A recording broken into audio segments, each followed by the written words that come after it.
నిన్న కరెక్ట్గా 4:10 ఇన్సిడెంట్ జరిగిన వెంటనే కలెక్టర్ గారు, సిపి గారికి ఇక్కడ వస్తాం జరిగింది.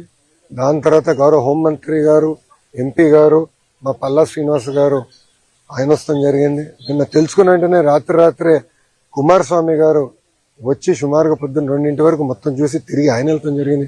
వర్మ గారు కూడా ఇక్కడికి వస్తాం జరిగింది. గన్నబాబు గారు వస్తాం జరిగింది.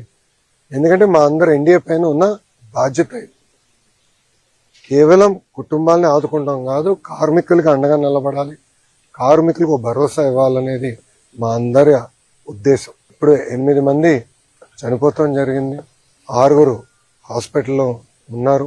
దాంట్లో నిన్న కుమారస్వామి గారు కూడా వచ్చి అదనంగా 25 లక్షల రూపాయలు ఎక్స్గ్రేషియా ఆయన ప్రకటించారు. ఎప్పుడు లేని విధంగా కాంట్రాక్ట్ అయినా, ఫుల్ టైం ఎంప్లాయీస్ అయినా, వాళ్ళ ఇంట్లో పిల్లలు చదువుకున్న పిల్లలుంటే వాళ్ళకి పర్మనెంట్ ఉద్యోగం ఇస్తామని ఆయన హామీ ఇచ్చారు.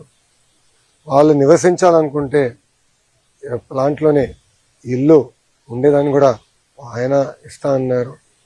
ఇంతేకాకుండా పర్మనెంట్ ఎంప్లాయీస్కి చాలా స్పష్టంగా ఇంత రావాలనేది ఉంది నిబంధనలు.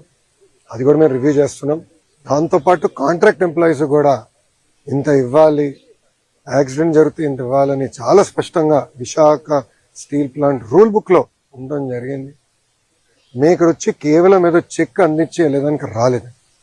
ఆ కుటుంబాలకి శాశ్వతంగా అండగా నిలబడడానికి ఈరోజు ఎన్డీఏ ప్రభుత్వం అడిగేసింది. గతంలో ఎప్పుడు లేని విధంగా పర్మనెంట్ జాబ్ ఇస్తామని పెద్ద మనసు కుమారస్వామి గారు ఒక హామీ ఇచ్చారు. కేంద్రంలో ఉన్న సెక్రటరీ గారు ఇది ఎక్కడ లేదు కదా సార్ అంటే, అవసరమైతే నేను క్యాబినెట్ కూడా తీసుకెళ్తా, nothing to worry, I will get it done, నాది బాధ్యత. ఎందుకంటే ఆ కుటుంబాలకు మనం అండగా నిలబడాల్సిన సమయం ఇదని ఆయన చెప్తాం జరిగింది.